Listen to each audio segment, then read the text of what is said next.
आसाम में नए इनिशिएटिव्स के तौर पर पहली बार मतदाताओं को ये मौका मिलेगा कि मोबाइल घर पर छोड़ने जाने की ज़रूरत नहीं है। आप आराम से पोलिंग स्टेशन के दरवाजे तक पहुँचें और बाहर मोबाइल फ़ोन आप रखने के बाद अंदर जाके वोट करें और आ जाएं।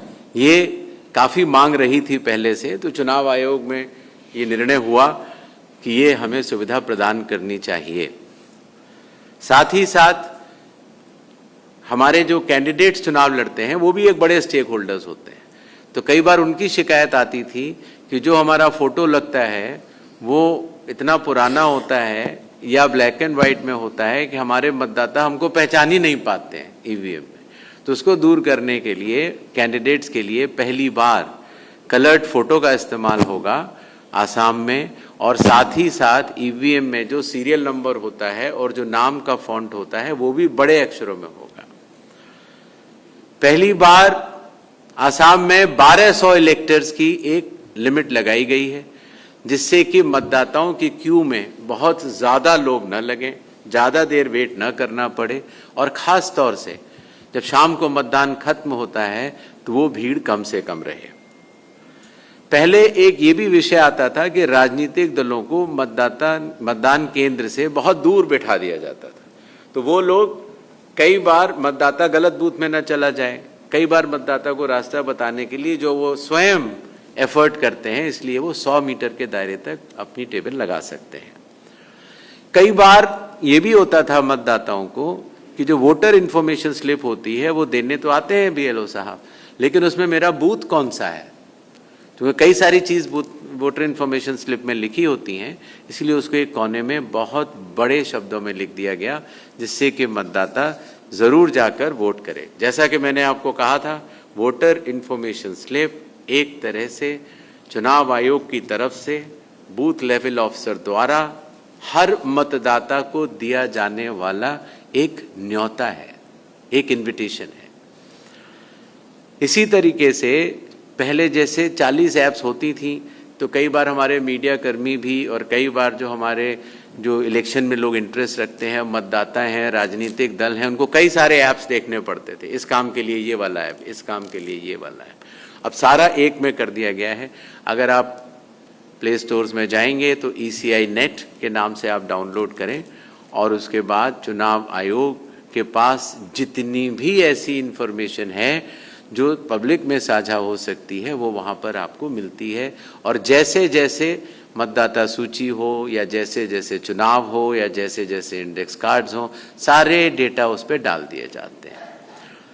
पहली बार आसाम में 100% वेबकास्टिंग होगी, पारदर्शिता सुनिश्चित करने के लिए हर पोलिंग स्टेशन पर, जिसकी निगरानी हमारे रिटर्निंग ऑफिसर्स भी रखेंगे और डीएम साहब लोग भी रखेंगे। पहले कई बार ये बात आती थी कि मतदान कितने प्रतिशत हुआ, तो एक टीवी चैनल एक आंकड़ा बताता है, एक इंटरनेट की कोई एजेंसी दूसरा बताती है। अब आपको कुछ नहीं करना, आप इसी नेट पे जाइए और आपको हर 2 घंटे बाद जो सच्ची वोटर टर्नआउट की परसेंटेज है कॉन्स्टिट्यूएंसी वाइज या पूरे स्टेट की, आपको देखने को मिलेगी। साथ ही साथ जो हमारे बूथ लेवल ऑफिसर्स आपने देखे थे, जब वो पहले किसी मतदाता के घर में जाते थे तो मतदाता उनसे पूछता था कि आप कौन। अब उनके पास एक आइडेंटिटी कार्ड होता है, उनका मान होता है, और वो हर घर जाकर जो भी मतदाताओं के संबंधित सूचना लेनी हो या उनको गाइडेंस देनी हो, दोनों ही बड़े सुगम तरीके से कर सकते हैं। ये कुछ मैंने बताए, ऐसे लगभग 17 से 18 इनिशिएटिव्स हैं जो कि लिए जा रहे हैं। जहां तक आसाम की बात है, चूंकि आप सबको पता है कि आसाम एकमात्र राज्य ऐसा है जहां की एनआरसी की प्रक्रिया अंतिम चरण में है, और इसी को मद्देनज़र रखते हुए बाकी 12 राज्यों और प्रदेशों में एसआईआर हुआ और असम में स्पेशल रिवीजन हुआ। और इस स्पेशल रिवीजन के साथ ही साथ हर बीएलओ ने हाउस टू हाउस सर्वे किया और उसके साथ ही मतदाताएं सूची बनाई। अगर मतदाता सूची में आज भी कोई भी पात्र मतदाता एलिजिबल इलेक्टर अगर छूट गया है, उसके पास दो विकल्प हैं। एक, वो फॉर्म 6 भर सकता है, और दूसरा, फॉर्म 6 भरने के बाद भी अगर इलेक्टोरल रजिस्ट्रेशन ऑफिसर उसको पात्र नहीं पाता है, एलिजिबल नहीं पाता है, तो वो डीएम साहब को अपनी अपील दे सकते हैं। मुझे आपको बताते हुए ये आंकड़े आपको जरूर बताने चाहिए कि लगभग 2.5 करोड़ से भी अधिक मतदाता सूची में अभी तक सिर्फ 500 अपील सारे जिलों को मिलाकर आई हैं। इसका अर्थ ये हुआ कि हमारे बूथ लेवल ऑफिसर्स, एईआरओज और ईआरओज ने बहुत ही अच्छा काम किया है। जहां तक तारीख की बात है, चुनाव आयोग इसका निर्णय करता है और पत्र वार्ता के जरिए आप सबको सूचित करता है। हम लोग दिल्ली जब जाएंगे, उसके बाद चुनाव आयोग बैठेगा और समुचित तारीखों का निर्णय करेगा।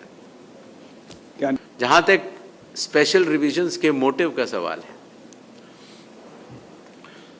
लोक प्रतिनिधित्व कानून 1950 धारा 21 के तहत हर चुनाव से पहले चुनाव आयोग को एक रिवीजन कराना अनिवार्य है, जिससे कि मतदाता सूची शुद्ध हो पाए।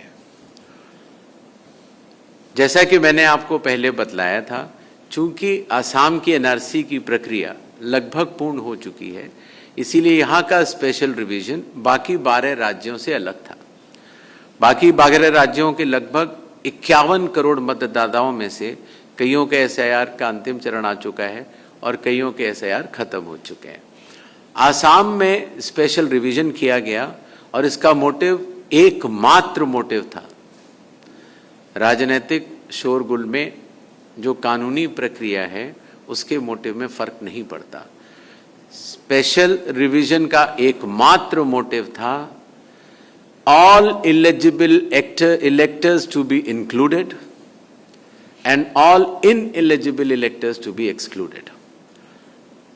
जहां तक इलीगल माइग्रेंट्स की बात है, अगर जो नाम कटे हैं, जो भी बीएलओज वहां पर गए होंगे, उन्होंने उनको इनएलिजिबल पाया होगा तो वो नाम हटे भी होंगे, और जो पात्र मतदाता यंग वोटर्स, जैसे आपने देखा था 2 बच्चे आए थे, या कई लोगों के नाम जो कई बार आ जाते हैं यहाँ पर, उनके नाम जोड़ने होते हैं, उनके नाम जुड़े भी होंगे।